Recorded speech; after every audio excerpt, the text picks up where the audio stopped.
이렇게 노트를 피시고 오늘은 공부 형태로 할 겁니다. 그래서 계속 제가 질문도 던지고 형제자매들이 대답을 해야 돼. 특히 좋은 사람을 시킬 겁니다. 집중하셔서 함께 살펴보겠습니다. 오늘 1강의 제목은 하나님 중심적인 삶입니다. 구원을 받아도 나 중심으로 살게 되면 세상 사람들과 조금 더 다르지 않은 모습으로 살 수밖에 없습니다. 한번 분명하게 성경에서 하나님이 우리에게 뭘 기대하시는지를 여러분들이 보아야 그 길을 따라갈 수 있습니다. 이 세상에는 아벨과 가인으로부터 내려온 신앙의 두 뿌리가 있습니다. 그것은 오늘날 정통 기독교 신앙과 바벨론 신앙으로 대별이 됩니다. 바벨론 신앙은 시대마다 그 옷을 갈아입습니다. 때로는 불교의 모습으로, 때로는 캐톨릭의 모습으로, 때로는 무슬림의 모습으로 갈아입지만 그 중심에는 하나님과 하나님의 아들 예수 그리스도를 대적하는 본성이 있고 자기의 의를 의지할 게 있습니다. 그러나 기독교 신앙은 바벨론 신앙과 정반대로 오직 하나님의 아들 예수 그리스도를 믿고 신뢰하는 신앙입니다. 그런데 기독교 신앙에 들어와도 조금 더 깊이 들어가 보면 참다운 신앙과 그릇된 신앙이라고 하는 두 가지로 구별이 됩니다. 여러 가지로 설명할 수 있지만 이 두 신앙의 핵심적인 차이는 하나님 중심적인가 자기 중심적인가. 이 그릇된 신앙 체계는 결국 자기 중심적인 삶의 기초를 두고 있습니다. 예수님을 믿지만 하나님을 믿지만 결국은 나를 중심으로 흘러가도록 기대하는 것이 바로 사람 중심의 신앙입니다. 그래서 오늘은 첫 강의는 성경에 나타난 하나님 중심적인 삶을 하나님께서 어떻게 말씀하고 계신가를 쭉 개관해 볼 것입니다. 중간에 이제 시험도 봐요. 여기 시험 문제 다 있습니다. 네. 1번이 뭡니까?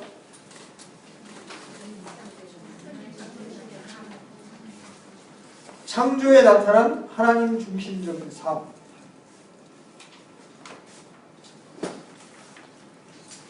창조에 무슨 하나님 중심적인 삶이 있습니까? 여러분 이렇게 생각하실 수 있습니다. 그러나 그렇지 않습니다. 성경은 우리의 신앙이 처음부터 끝까지 하나님 중심적인 삶이어야 함을 말씀하고 계십니다. 동의하십니까? 아직 서두라 동의가 안 되는 분들도 계실 거예요. 하나님은 인간을 처음 창조하실 때부터 하나님 중심적으로 살도록 창조하셨습니다. 에덴 동산에 선악을 알게 하는 나무가 그것을 보여줍니다. 창세기 2장 15절 17절 한번 펴보시죠.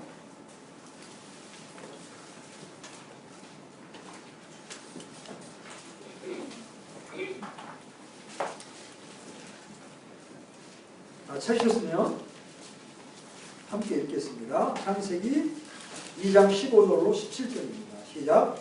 주 하나님께서 남자를 데려다가 에덴의 동산에 두시고 그것을 가꾸고 지키게 하셨더라. 하나님께서 남자에게 명령하여 이르시되 동산의 모든 나무에서 나는 것은 내가 마음대로 먹어도 되나 선악을 알게 하는 나무에서 나는 것은 먹지 말라. 그 나무에서 나는 것을 먹는 날에는 내가 반드시 죽으리라 하십니다. 자, 하나님은 인간을 창조하시고 그들을 에덴 동산에 두셨습니다. 그리고 하나님은 그들에게 에덴의 동산 모든 나무의 열매는 마음대로 먹되 그 중앙에 있는 선악을 알게 하는 나무의 열매는 먹지 말라고 하였습니다. 그리고 만약 먹는 날에는 반드시 죽으리라 이렇게 말씀하셨습니다. 어떤 사람들은 이 말씀에 시험이 들어요. 아니 하나님께서 그 나무 거기다 안 뒀으면 인간이 타락할 이유가 없을 거 아닙니까? 왜 선악을 알게 하는 나무는 거기서 만들어가지고 우리로 하여금 이렇게 타락하게 만드셨습니까? 이렇게 말합니다. 그러나 선악을 알게 하는 나무의 열매야말로 최소한 두 가지 면에서 매우 중요한 의미를 갖습니다. 먼저 선악을 알게 하는 나무는 하나님께서 인간을 로봇으로 창조하시지 않고 하나님처럼 스스로 선택할 수 있는 자유의지를 가진 인간으로 창조하신 것을 의미합니다. 만일 죄를 지을 수 있는 기회가 전혀 없기 때문에 죄를 짓지 않는다면 그것은 진정으로 죄를 짓지 않는 게 아닙니다. 다만 기회가 없을 뿐이죠. 그래서 하나님은 이 선악을 알게 하는 나무를 주시고 인간으로 하여금 자발적으로 하나님을 사랑하고 하나님께 순종한 삶을 살기를 원하셨습니다. 하나님은 인간을 사랑하셔서 인간이 불순종할 수 있는 가능성을 감수하면서까지 인간을 로봇이 아닌 하나님의 형상을 닮은 인간으로 만드신 거예요. 다시 말해서 인간을 자발적인 선택에 의해 하나님과 사랑의 교제를 나눌 가족으로 창조하셨다는 말입니다. 또한 선악을 알게 하는 나무는 하나님의 주권적인 통치를 상징합니다.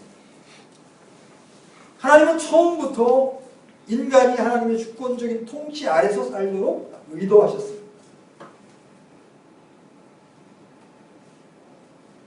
창조주 하나님과 피조물 사이에 유일한 간격을 두셨는데 그게 바로 선악을 알게 하는 나무. 이것은 다만 어떤 한 나무의 열매를 따먹느냐 안 먹느냐의 문제가 아니라 하나님의 영역, 창조주의 영역을 침범하느냐 안 하느냐의 문제. 네가 모든 것을 다 할 수 있지만 선악을 아는 일, 이거는 나의 영역이야. 나의 주권적인 통치 아래 있을 때 너희가 안전할 수 있다.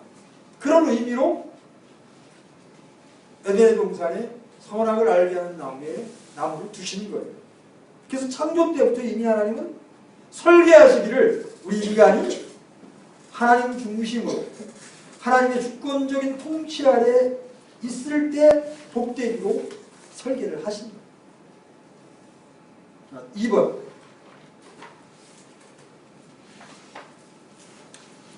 이제 아브라함을 부르실 때 나타난 하나님 중심적인 삶입니다. 여러분이 잘 아시는 것처럼 이제 아담과 이브가 타락했습니다. 인간이 타락해서 하나님을 떠나자 하나님은 하나님을 위한 한 백성을 세우실 계획을 실행에 옮기기 시작하셨습니다. 그리고 그것을 위해서 아브라함을 불러내십니다. 그리고 하나님은 아브라함을 통해서 오직 믿음으로 하나님을 의지하는 삶을 집중적으로 훈련시키셨습니다. 하나님은 75세가 된 그에게 모든 삶의 터전을 떠나서 아직 어디로 가야 할지도 알지 모르는 상태에서 떠나라고 명령하셨습니다. 중간에 아브라함은 많은 실수와 넘어짐도 있었습니다. 여러분이 잘 아시는 것처럼 아내를 빼앗길까봐 누이 동생이라고 거짓말을 했고, 도무지 사라에게서 소식이 없으니까 사라의 몸종 하가를 붙여서 이스마엘이라고 하는 육신의 자식을 얻기도 했습니다. 그러나 아브라함은 그 모든 과정을 통해서 하나님의 명령에 순종해서 독자 이삭을 번제로 드린다 할지라도 하나님은 제 가운데서라도 그를 다시 살리셔서 그를 통한 하나님의 약속을 이루실 것을 믿고 이삭을 번제로 드리는 순종의 자리까지 자라났습니다. 여러분 히브리서 한번 들어보십시오. 히브리서 11장 17절하고 19절입니다. 히브리서 11장 17절로 19절 찾으셨으면 같이 합독하겠습니다. 17절 먼저 읽습니다. 시작. 믿음으로 아브라함은 시험을 받을 때에 이삭을 바쳤으니 곧 약속하신 것을 받은 그가 자기의 독생자를 바쳤느니라. 19절 하나님께서 심지어 죽은 자들로부터 능히 그를 일으키실 줄로 생각하였으므로 또한 그는 죽은 자들로 그를 모형으로 나타내니라. 하나님은 아브라함을 불러내신 다음에 이제 독자를 죽이라고 하는 명령에도 망설임 없이 순종할 정도로 하나님을 의지하는 사람으로 만들었습니다. 이것이 바로 하나님 중심적인 삶입니다. 이 시간 여러분에게 한번 묻겠습니다. 만약 여러분이 여러분의 가장 사랑하는 아들이나 딸을 아마존 강에 보내겠다고 오늘 말씀하십니다. 번제로 바치지는 않더라도 그러면 여러분 기꺼이 아멘 주님의 뜻이라면 그러겠습니까? 그렇게 할 수 있는 사람 쉽지 않습니다. 그런데 아브라함은 실제 죽이라는 거 아닙니까? 칼로 그죠? 죽이고 불에 태우라는 거예요. 그런데도 하나님께 경배 드리러 가서 하면서 그 하나님의 말씀에 순종했습니다. 이렇게 하나님은 아브라함을 훈련시켰습니다. 하나님께서 아브라함과 그를 통해 세워질 하나님의 한 백성, 이들에게 하나님 중심적인 삶으로 부르시는 것은 매우 중요한 의미를 가지고 있습니다. 그것은 그들이 먼저 복을 받고 그 다음에 그들을 통해서 땅의 모든 가족이 복을 받게 하기 위함이었습니다. 여러분 창세기 12장 1절로 3절 한번 보겠습니다. 요번에는 숙제가 있기 때문에 잘 보고 답을 하셔야 돼요. 창세기 12장 1절로 3절입니다. 찾으셨으면 함께 읽습니다. 시작. 그런데 전에 주께서 아브라함에게 이르시되 너는 내 고향 친척과 아버지 집에서 나와 내가 내게 보여줄 땅으로 가라.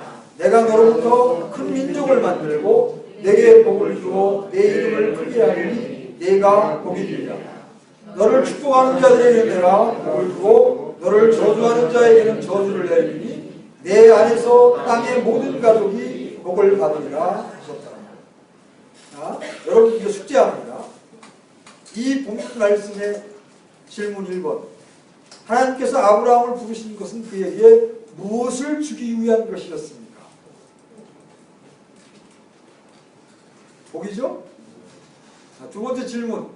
그를 부르신 것은 궁극적으로 누가 복을 받게 하기 위한 것이었습니까? 3절에서 답을 찾아보십시오. 땅의 모든 가족. 자, 하나님의 백성이 하나님 중심적인 삶을 살 때 하나님의 복과 생명이 그곳에 넘치게 됩니다. 뿐만 아니라 그들을 통해 땅의 모든 가족, 곧 열방으로 하나님의 생명이 흘러나가게 됩니다. 그것이 하나님의 백성을 통해 열방이 복을 받게 되는 방법이에요. 자, 정리해 봅시다. 하나님의 백성이 하나님 중심적인 삶을 삽니다. 그러면 하나님께서 그 사람에게 하나님의 놀라운 능력과 영광을 그 백성들 가운데 나타내 주십니다. 그러면 땅의 모든 가족들이 그것을 보고 하나님께로 나아오게 됩니다. 우리는 하나님께서 여호수아를 통해 요단강을 가르신 사건 속에서 이러한 하나님의 의도를 또 엿볼 수가 있습니다. 여호수아 4장 23절로 24절을 보시죠.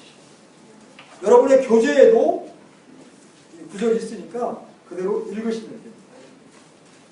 한번 함께 읽어보겠습니다. 시작.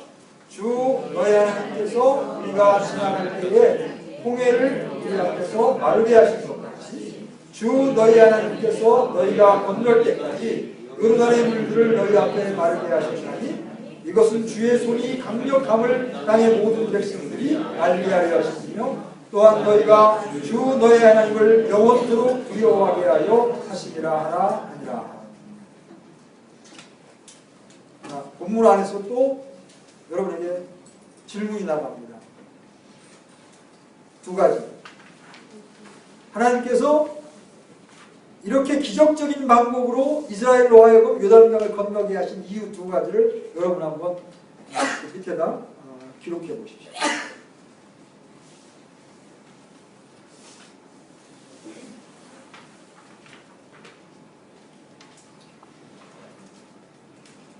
기록하셨으면 한번 대답해 보세요. 왜 이런 방법으로 하나님께서 이스라엘 백성들로 하여금 요단강을 건너게 하셨습니까?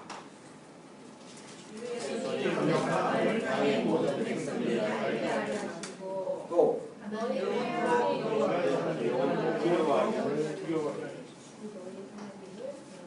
자, 하나님께는 이스라엘 백성들로 하여금 요단강을 건너게 할 수 있는 아주 보편적인 방법들이 많이 있었습니다. 물론 시간은 좀 걸리겠지만 그 당시 이스라엘 백성들에게 가진 건 시간뿐이에요. 그죠? 40년 동안 광야를 뱅글뱅글 돌았으니까 조금 더 시간이 걸린다고 문제가 안 돼. 야, 니네 시간도 많은데 나무, 시팀 나무 좀 이렇게 배에다가 뗏목 만들어서 건너가라. 그래도 돼요. 그죠? 그렇게도 건너갈 수 있어요. 그런데 하나님이 그러한 방법을 쓰지 않았어요. 홍해가 갈라진 것처럼 요단강도 갈라지게 하셔서 건너게 하셨어요. 그 이유가 뭐냐? 첫째, 하나님의 백성으로 하여금 하나님을 두려워하기 위함입니다.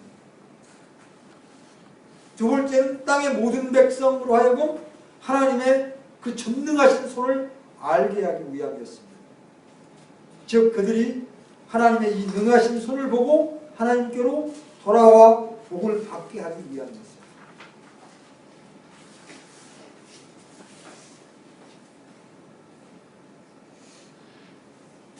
하나님은 하나님의 백성들을 통해서 열방이 복을 받게 하기 위해서 이렇게 하나님의 백성들 가운데 하나님의 놀라운 영광과 능력을 나타내기를 원하신다는 것이죠.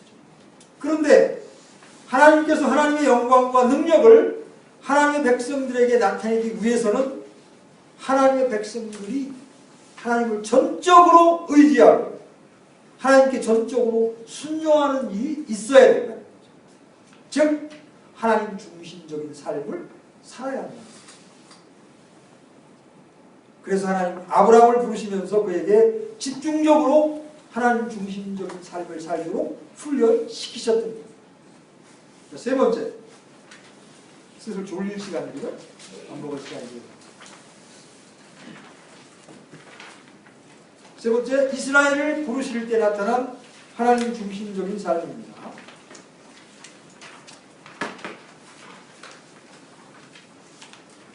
아브라함을 통해 시작한 하나님을 위한 한 백성을 세우고자 하는 계획을 구체적으로 실현시키기 위해서 하나님은 하나님의 놀라운 권능으로 이스라엘 백성들을 이집트에서 건져내셨습니다.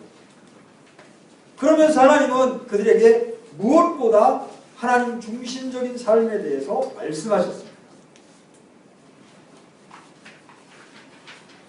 여러분 교재에 나와 있는 예레미야서 7장 22절로 23절을 보시죠. 자, 같이 한번 읽어보겠습니다. 시작. 내가 너희 조상들을 이집트 땅에서 데리고 나오던 날에 번제 얼굴이나 희생물에 관하여 그들에게 말하지도 아니하고 명령하지도 아니하였느니라. 오직 내가 이것만을 그들에게 명령하여 이르기를 내 음성에 순종하라. 그리하면 나는 너의 하나님이 되고 너희는 내 백성이 되리라. 너희는 내가 너희에게 명령한 모든 길로 걸으라. 그리하면 너희가 잘 되리라 하였으나. 자, 이 부분 말씀을 염두에 두시고 질문에 답해 보십시오. 하나님은 이스라엘 백성들을 이집트 땅에서 건져내실 때 무엇에 대하여 명령하지 않았다고 말씀하셨습니까?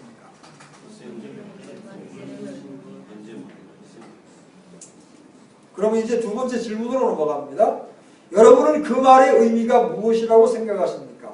하나님은 진짜로 그것을 명령하지 않았습니까?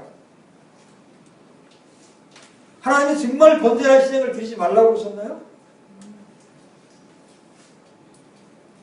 대답을 안 하시나요?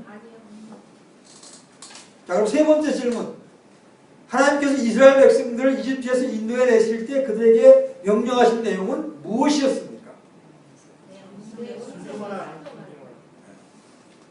하나님은 그들에게 번제나 희생에 대해 명령하지 않았다고 말씀하셨습니다. 그런데 여기서 이 말씀은 정말 번제나 희생을 드리지 말라고 한 말씀이 아니라는 거예요. 하나님은 분명히 번제나 희생에 대해서 드리라고 말씀하셨습니다.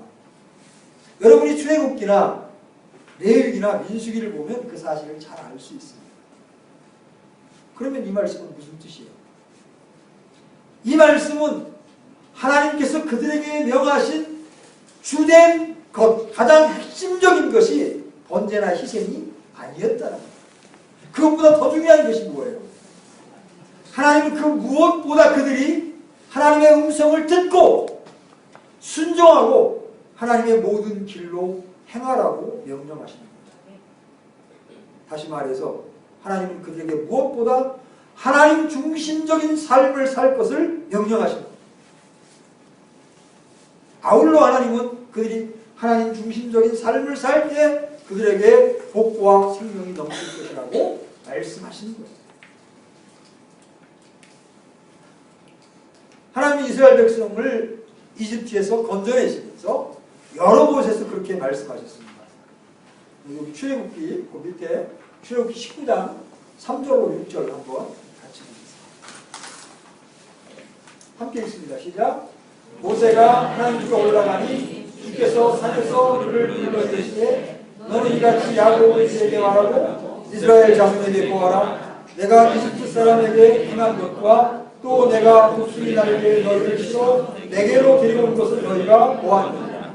그러므로 이제 너희가 참으로 내 목소리에 순종하고 내 언약을 지키면 너희는 내게 모든 백성들보다 뛰어난 특별한 보물이 되리니 이는 온 땅이 내 것이기 때문이라. 또 너희는 내게 제사장 왕국이 되며 거룩한 민족이 되리라. 내가 이스라엘 자손에게 고할 말들이 이러하니라. 자, 여기서 다시 여러분에게 질문이 던져집니다. 하나님은 하나님의 그 놀라운 능력과 권능으로 이스라엘 백성들을 이집트에서 건져내셔서 그들을 어디로 인도하셨습니까? 본문에서 답을 찾으십시오.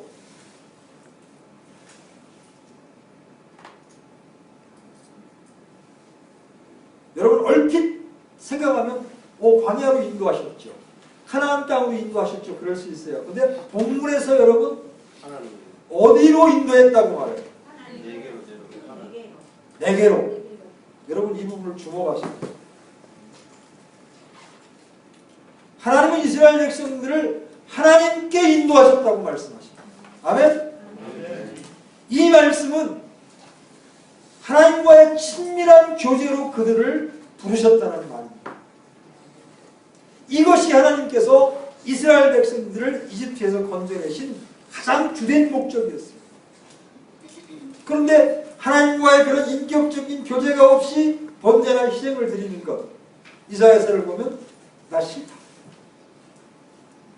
내가 냄새도 맡기 싫다.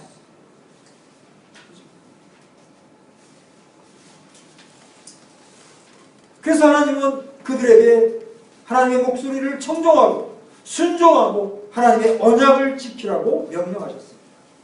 다시 말해서 하나님은 그들에게 하나님 중심적인 삶을 살라고 명령하고 계십니다. 하나님은 그들이, 이스라엘 백성들이 이러한 하나님 중심적인 삶을 살면 그들을 하나님의 독특한 소유,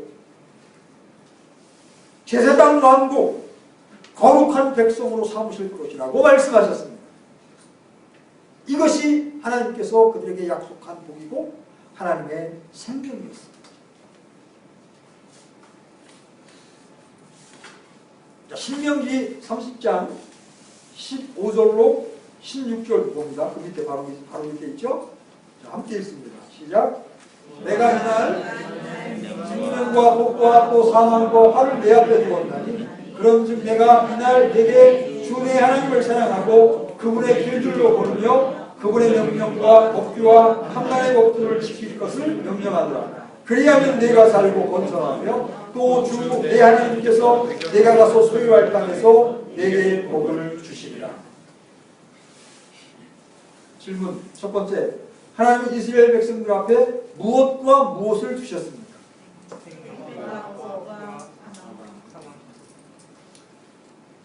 하나님은 그들이 무엇을 택하기를 원하셨습니까?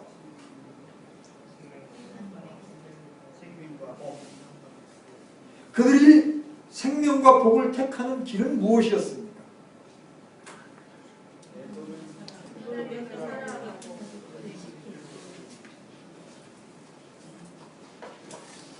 학자들은요, 신명기를 이제 두 번째 율법이라고 부릅니다. 이 구절은 두 번째 율법으로서 출애굽기 19장에서 하나님께서 말씀하신 것의 의미를 보다 잘 설명해 주고 있습니다. 하나님은 하나님의 백성들 앞에 복과 생명을, 또 다른 한편에는 사망과 화를 두셨습니다. 하나님은 그들이 생명을 선택하기를 원하셨습니다. 여기 최소한도 여기에 모여있는 형제자매님들은 1차적으로 생명과 복을 선택한 분들입니다. 그렇죠? 아멘. 영원한 사망, 영원한 저주를 선택하지 아니하고 어느 날 내게 찾아온 복음의 말씀 앞에 순종해서 생명과 복을 선택한 참으로 복된 자들입니다. 그렇죠? 그런데 그렇게 그리스도 안에 들어오게 되면 또 생명과 복, 또 사망과 화가 우리의 선택사항으로 남아있어요. 내가 얼마든지 육신을 선택할 수도 있고 내가 얼마든지 성령을 선택할 수 있습니다. 그렇죠? 그 육신을 선택해 가면 어떻게 돼요? 육신적인 생각은 사망이고 영적인 생각은 생명과 평안입니다. 여전히 하나님은 그리스도 안에서의 생명과 복도 화와 저주도 선택사항으로 남겨두셨어요. 왜?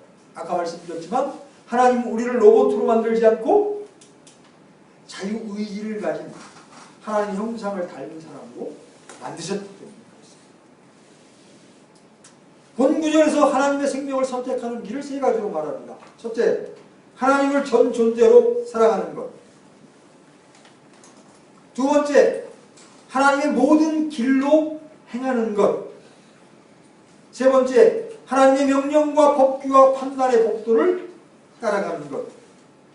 이렇게 여러분들에게 말씀드리면 이거 사람이 어떻게 맨날 따라갈 수 있습니까?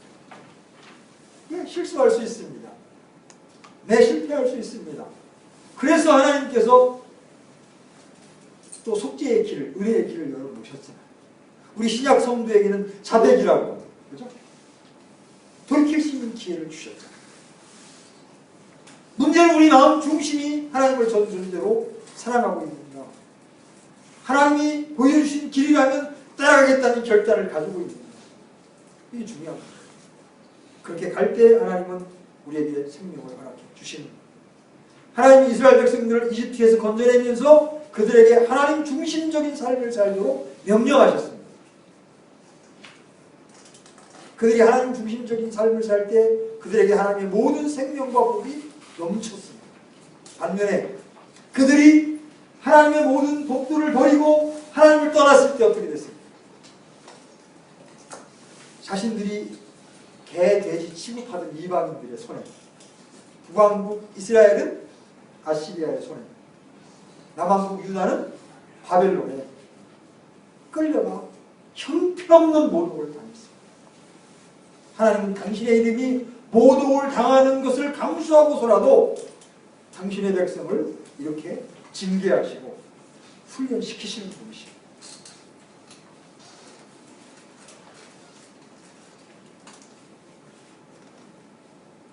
요한복음 15장에 보면 포도나무와 그죠? 가지의 비유가 나오잖아요.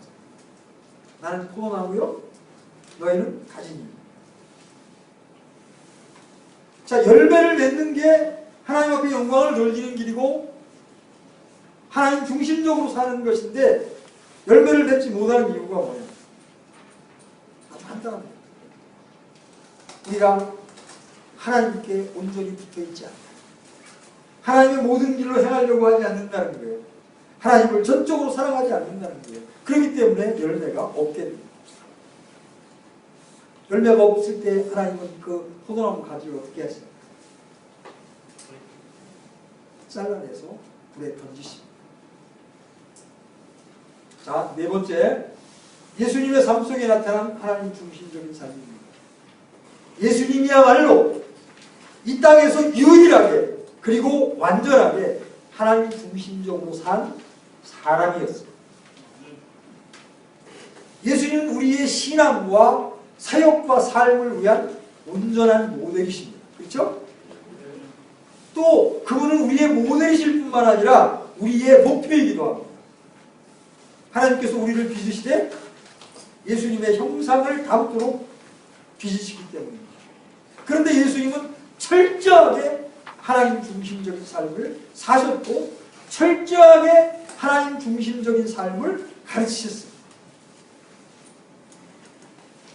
이 점 하나만 보아도 우리의 삶이 어떻게 하나님 중심적인 삶이어야 하는가를 잘 볼 수가 있습니다. 예수님은 집중적으로 하나님 중심적인 삶을 전하셨습니다.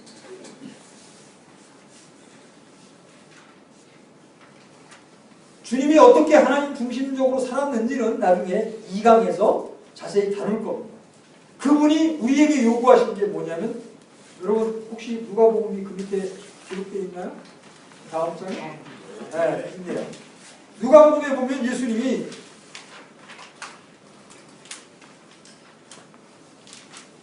제자도를 가르치고 계십니다. 그러시면서 제일 마지막 33절 보면 이와 같이 너희 중에 누구든지 자기의 모든 소유를 버리지 아니하는 자는 능히 내 제자가 되지 못하리라 이렇게 말씀하십니다.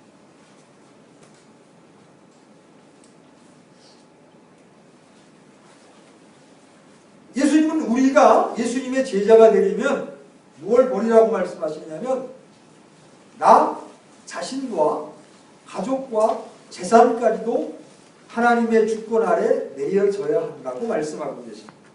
자, 예나 지금이나 세상에서 가장 소중한 것이 있다면 그것은 자신과 가족과 뭐니 해도 뭐니예요. 그런데 예수님은 이러한 것들을 하나님의 주권 아래 내려놓으라고 지금 말씀하고 계십니다. 그 이유는 하나님께서 우리의 삶의 진정한 주인이 되시려면 이러한 것들이 하나님의 주권 아래 내려져야 하기 때문입니다. 아무리 우리가 하나님이 우리의 왕이요 주님이라고 말할지라도 만약 우리의 이러한 것들이 하나님의 주권 아래 내려지지 않는다면 실제로 우리의 주인은 하나님이 아니라 우리의 자신이 됩니다. 이처럼 예수님은 철저하게 하나님 중심적인 삶을 사셨고 우리에게도 그런 삶을 요구하고 계십니다. 바리새인들은 하나님이 그들의 하나님이요 왕이라고 고백했기 때문에 안식일을 철저하게 지켰습니다. 11주도 철저하게 드렸습니다. 얼마나 철저했느냐면 텃밭에다 배추 심고도 배추에 11조 딱 드릴 정도로 그렇게 철저했습니다. 그런데 우리가 복음서를 보면 그렇게 절기를 잘 지키고 주일 성수를 하고 그러면서도 그들의 삶 속에 개인적인 야망이나 명예욕이나 세상을 사랑하는 마음이나 돈에 대한 탐심이 전혀 내려져 있지 않은 것을 볼 수가 있습니다. 그 실질적으로 그들의 주인은 하나님이 아니라 그들 자신이었습니다. 그래서 예수님은 그들이 하나님을 전혀 사랑하지 않는다고 말씀하셨습니다. 요한복음 5장 42절 보면 다만 내가 너희를 알거니와 너희에게는 하나님을 향한 사랑이 없느니라. 자기들 그렇게 하나님 사랑한다고 생각하고 있는데 주님은 그들에게 아니 너희들 안에는 나를 사랑함이 없다고 말씀하십니다. 우리도 그럴 수 있어요. 우리가 이런저런 많은 열심을 내지만 만약 하나님 중심적이지 않을 때 얼마든지 우리는 나 중심으로 살아가면서 하나님의 사역을 하고 있다고 생각할 수가 있다는 것이죠. 자, 바울의 삶에 나타난 하나님 중심적인 삶.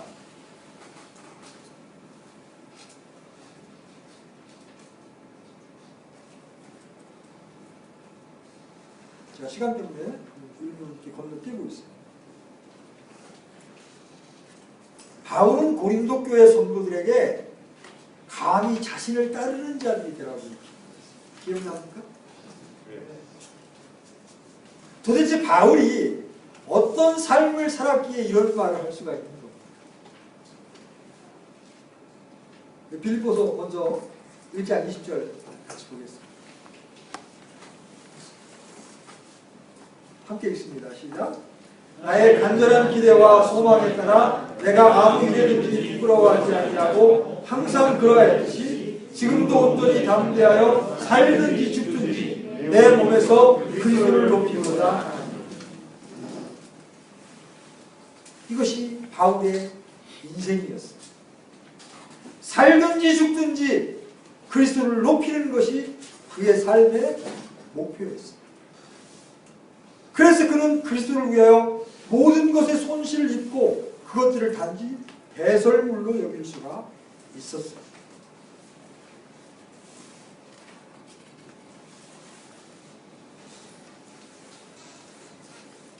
우리 육신의 눈으로 보면 바울의 인생은 실패한 것 같아요. 그렇죠? 평생 장가도 못 갔어요.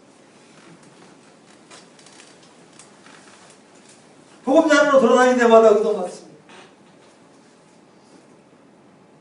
분기 일수였어요. 우리 어떤 분 마냥 이종훈 목사를 왜 안 하지? 그런 소리 아니었어요. 정말 고통스러운 그런 인생이었어요. 이러한 환경적인 형편도 고통스러웠지만 자기가 복음을 전해서 구원받은 형제자매들이 어느 순간 다른 복음을 쫓아가고 어느 순간 바울의 사도권을 의심할 때 바울이 겪는 그 아픔이 어떤 것입니까? 그래서 너희 안에 그리스도의 형상이 조성될 때까지 내가 해산의 고통을 겪노라.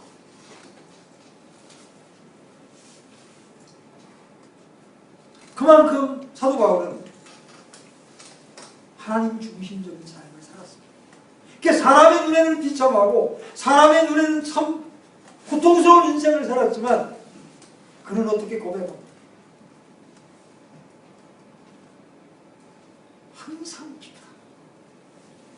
주로 인하여 기쁘다. 그래서 빨리 죽고 싶어 했어요. 내가 죽는 것이 훨씬 좋으나. 비록 우리가 사도와 같은 그런 일평생 복음을 전하는 삶을 살 수 없다 할지라도 우리 삶의 중심에 하나님을 모신 하나님만 중심된 그런 삶을 살아가야 될 줄로 믿습니다. 그것이 성경이, 그것이 하나님이 우리에게 요구하는 사람들은 하나님이 주시는 복을 다 좋아합니다. 여기 복 싫어하는 사람 한번 손 들어봐. 아무도 없습니다. 그죠? 그런데 사람들은 복은 좋아하고 생명은 좋아하는데 하나님의 주권적인 통치는 부담스러워.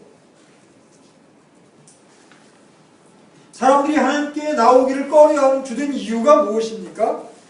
그것은 하나님께서 그들의 삶 속에, 우리의 삶 속에 요구하시는 하나님의 주권적인 통치가 싫다는 것입니다.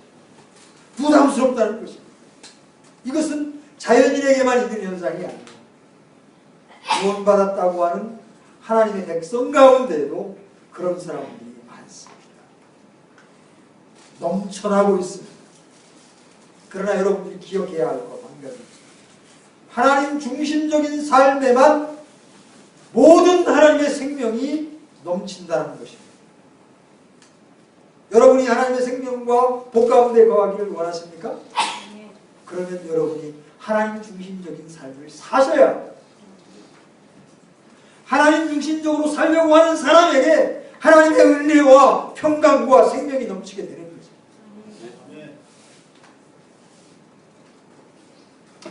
하나님 중심적인 삶의 반대가 되는 자기 중심적인 삶에는 어떠한 하나님의 생명도 없습니다. 그것은 에덴 동산의 삶을 보아도 명백히 알 수 있습니다. 아담과 이브가 하나님의 주권적 통치 아래 살 때 그들에게 하나님의 모든 생명이 넘쳤습니다. 하나님과의 친밀한 교제가 있었습니다. 하나님의 진정한 보호가 있었습니다. 부부 사이에도 온전한 화평이 있었습니다. 평강과 안식이 있었습니다. 자연 세계도 그들에게 협조적이었고 순종적이었습니다. 물질적인 풍요도 그들에게 있었습니다.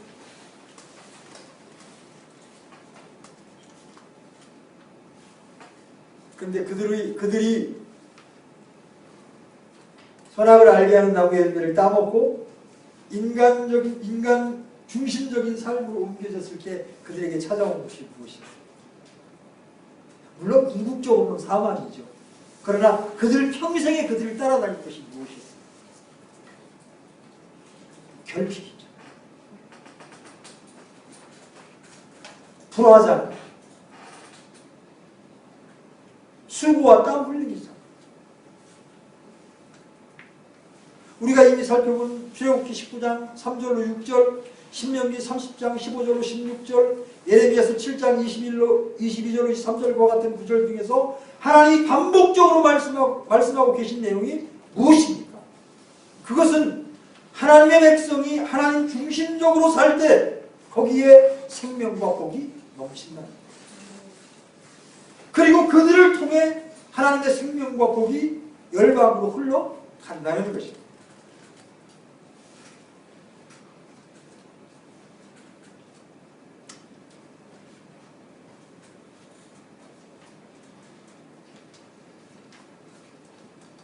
여러분 마태복음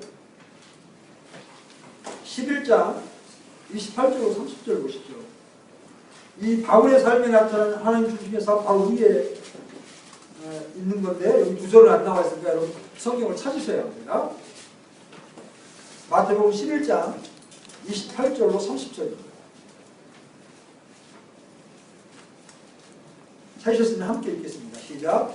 수고하고 무거운 짐진 모든 자들아 너희는 내게로 오라. 내가 너희에게 안식을 주리라. 나는 마음이 온유하고 겸손하니 너희 위에 내 멍에를 메고 내게 배우라. 그리하면 너희가 너희의 혼을 위한 안식을 찾으니 내 멍에는 쉽고 내 짐은 가벼우리라 하시라.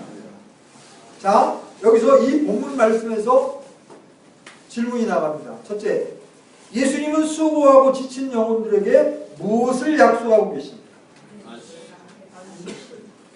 자, 하나님을 떠난 인생들에게는 참된 안식이 없습니다. 인생의 짐, 죄의 짐을 지고 고달픈 인생을 살고 있습니다. 그들에게 지금 예수님은 안식, 평강을 약속하고 계십니다. 여기서 말씀하시는 안식은 단순한 마음의 평안이 아니라 우리 삶의 모든 영역에서 하나님의 생명이 넘치는 진정한 안식을 의미합니다. 여러분 구원받고 나서 형편은 하나도 바뀌지 않았는데 나는 이제 됐다. 여러분 그런 안식을 경험해 본 적 없으세요? 있으시잖아요. 이게 진짜 안식이에요. 형편은 아무것도 바뀌지 않았어요. 근데 내 마음에 알 수 없는 쉼이 있고 평안이 있어요. 구원받은 이후에 이제 하나님이 다시 우리를 안식으로 초청합니다. 근데 그때 그냥 안식을 주겠다고 말씀하시지 않습니다. 자, 29절 보세요. 그것을 얻기 위해 어떻게 하라고 말씀하십니까? 안식을 얻기 위해 어떻게 하라고 말씀하십니까?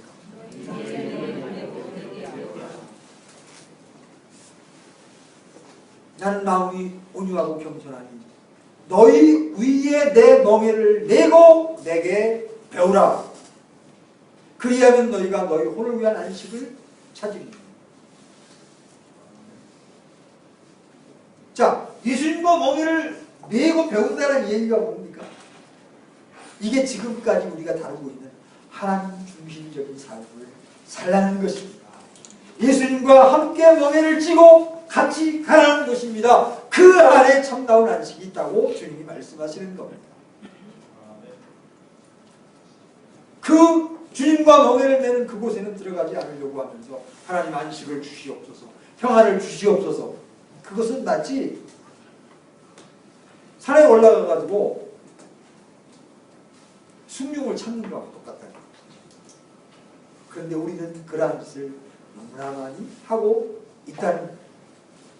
그런데 주님이 이 하나님 중심적인 삶, 주님과 함께 멍에를 매는 삶이 어렵다고 말씀하십니까? 쉽다고 말씀하십니까? 굉장히 어려울 것 같은데 막상 주님과 함께 멍에를 매면 주님이 맨 멍에 나는 따라가는 거예요, 같이. 근데 그게 싫어. 거기까지 가기가 싫은 게 거기까지. 가면 손해날 것 같고 인생 망할 것 같고 그러니까 안 들어갑니다. 오늘날 적지 않은 신자들이 예수님이 주시는 평강과 생명과 안식은 원하면서 하나님 중심적인 삶을 원치 않습니다. 그 결과 그들은 진정한 평강과 안식을 경험하지 못합니다.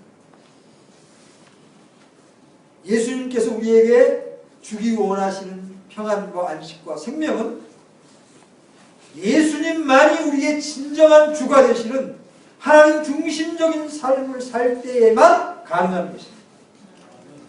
여러분 다 잊어먹어도 좋아요. 그거 하나는 분명하게 마음에 간직하고 하세요. 오늘날 적지 않은 목회자들이 하나님 중심적인 메시지를 전하기를 꺼려합니다. 많은 성도들이 그것을 부담스러워하기 때문에.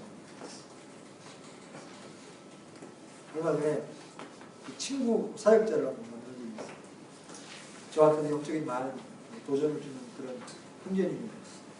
오늘 다루고 있는 주제도 그 형제님이 상당히 깊은 인식을 가진 그런 분입니다.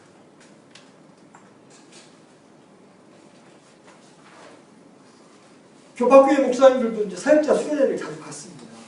이렇게 모입니다. 지역교회 목사님. 그러면 200명, 300명 되는 교회 목회자가 있는가 하면 요새 이제 개척교회는 진짜 열악하잖아요. 5명, 4명. 그러니까 적은 교회 목사들은 교회 재정 자립이 안 되니까 어떻게 해요? 늘 부흥이 마음의 열망이잖아. 근데 200명 정도 모이는 교회 목회자가 그 작은 개척교회 목사들에게 교회 부흥을 위해서 해주는 조언이 뭔지 아십니까? 성도들이 부담스러워한 설교만 2년만 안 하면 지옥 얘기하지 말고 심판 얘기하지 말고 가능하면 축복의 말씀을 많이 줘요. 나도 복을 받고 누나도 복을 받고 복 얘기 많이 하면 사람 꼬이지 말라고 해도 금방 꼬입니다. 그게 농담이 아니라 실제로 있는 일이에요. 그게 목회와 성공하는 거예요. 그러다 보니까 강단에서 심판의 설교가 사라져요. 여러분이 다 거듭난 성도들인데 여러분 거듭난 성도들에게는 하나님의 심판이 있을까요? 없을까요? 있습니다. 진짜 믿으십니까? 예. 영혼이 속죄됐는데 뭘 믿으십니까? 있습니다. 구원받은 신자가 구원받은 시점부터 하나님 품에 안길 때까지의 모든 삶이 일일이 낱낱이 기록된다. 구원받지 못한 신자의 삶은 그 행위가 낱낱이 기록되었다가 지옥불에 던져지는 송사의 자리로 쓰여지지만 신자들은 그것이 나중에 상급을 받는 자료로 증거물로 채택이 된다.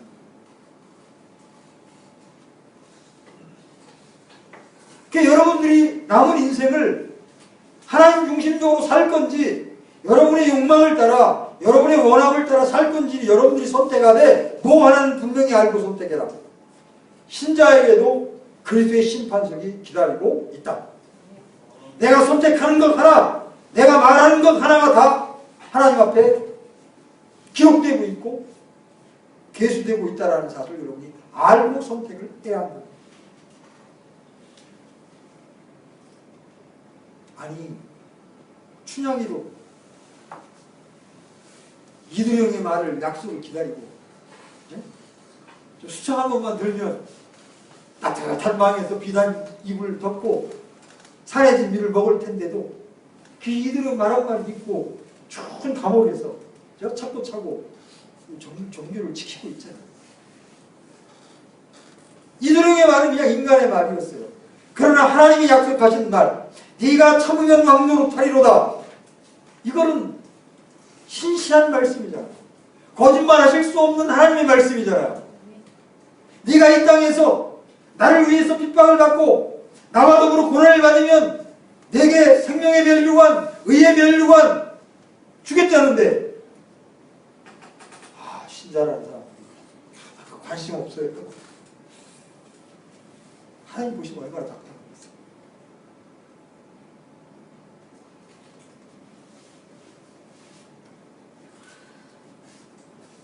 하나님의 백성들이 하나님 중심적인 삶으로 돌이키는 것만이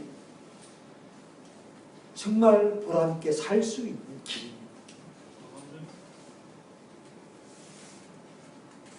예수님 보세요. 예수님은 사람들이 예수님의 메시지로 인하여 부담을 느끼고 떠나는 것을 감수하면서까지 하나님 중심적인 삶을 전하셨습니다. 예수님께서 흩어지는 사람들에 대해서 무관심하거나 그들을 사랑하지 않기 때문에 그렇게 하시는 것이 결코 아닙니다. 우리는 예수님께서 십자가를 지려고 이 땅에 오셨다는 사실을 기억해야 합니다. 예수님께서 그렇게 하신 것은 하나님 중심적인 삶이야말로 그들이 살 수 있는 유일한 길이었기 때문입니다. 거기에 하나님의 진정한 생명이 넘치고 그 삶을 통해서 하나님의 뜻이 이루어지기 때문입니다. 우리는 예수님보다 더 동정적이 되지 않도록 조심해야 합니다. 인간을 가장 사랑하신 분이 있다면 그분은 바로 예수님이실 것입니다. 그분은 철저하게 하나님 중심적인 삶을 살고 하나님 중심적인 삶을 전했습니다.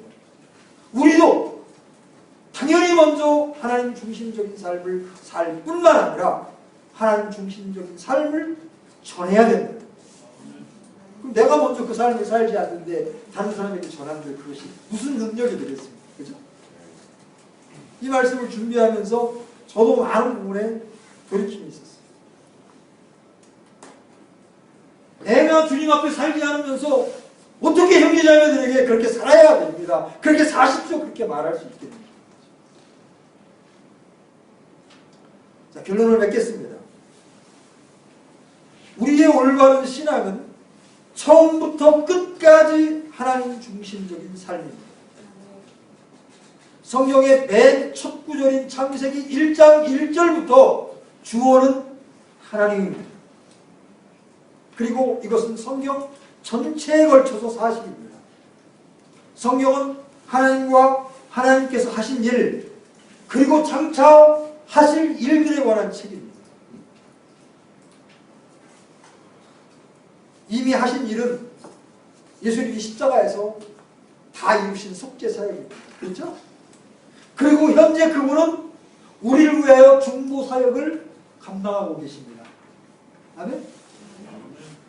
중보사역이지만 예수님 십자가에서 끝난 것 같은데 그렇게 생각할 수 있잖아요?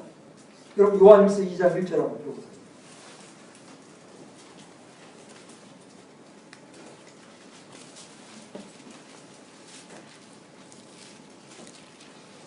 요한일서 2장 1절 함께 읽습니다. 시작.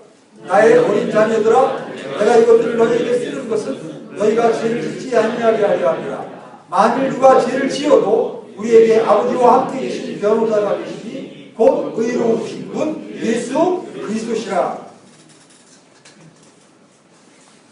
우리를 우리를 지옥으로부터 건지시는 사역은 예수님께서 갈보리 십자가에서 끝내셨습니다. 다 이루었다 하시고 끝내셨습니다. 그런데 구원받은 이후 신자가 짓는 죄의 문제를 위해서 지금 아버지 옆에서 현재로 우리를 위해 변호하고 계시는 분이 계십니다. 누구십니까? 바로 의로우신 분 예수 그리스도시라. 사람으로서 하나님 앞에 온전히 의로운 분이 구원받은 이후 우리가 짓는 죄 때문에 아버지께서 얼굴을 가리실 때라도 아버지 그렇지만 저 형제를 위해서 저 자매를 위해서 제가 십자가를 졌지 않습니까? 제가 피를 뿌렸지 않습니까? 하면서 지금도 나를 위해서 중보하고 계시는 분이 바로 예수 그리스도라. 예수님의 사역은 십자가로 끝나지 않습니다. 그분은 지금도 우리의 변호자로 계십니다. 또 우리 안에는 누가 계세요? 성령님이. 우리가 돌이키지 않고 고집스럽게 살 때조차 탄식하면서까지 우리 안에 사시면서 우리를 위하여 중보하고 계십니다. 여러분, 이 사람 정말 놀라운 사람입니다. 교회 지체들끼리도 조금만 시각이 안 맞고 그러면 안 보겠다고 뿔뿔이 흩어지는 이 상황이에요. 부모 자식 간에도 그런 일이 발생합니다. 그런데 성령님은 우리의 모든 죄악, 우리의 모든 비밀을 다 아시면서까지도 우리가 구속의 몸을 입을 때까지 우리를 떠나지 아니하시고 우리 안에서 우리를 위해서 중보하시면서 탄식하면서까지 우리를 위해서 중보한다. 이게 어떤 사람입니까? 인간은 백갓으로 드러난 조그만 허물 몇 개만 있어도 나 안 봐. 나 그 꼴 안 봐. 그러는데 우리 모든 걸 다 하셔. 우리 생각까지 다 하시고 우리가 음란한 마음을 품는지 안 품는지 다 아시면서도 이 더럽고 추한 우리의 마음속을 떠나지 아니하시고 우리 안에 언제까지 몸의 구속을 입을 때까지 그분이 우리 안에서 우리의 그 죄악들을 위해서 신음하시고 탄식하면서까지 우리를 위해 중보하고 계십니다. 그런 그리스도와 그런 성령님이 계시기에 우리의 구원이 안전한 것입니다. 우리가 잘났거나 우리가 깨끗하게 살아서 구원이 안전한 것이 아닙니다. 지금도 여전히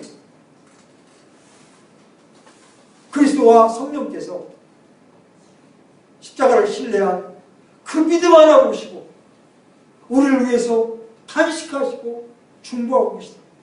이 어떤 사람입니까?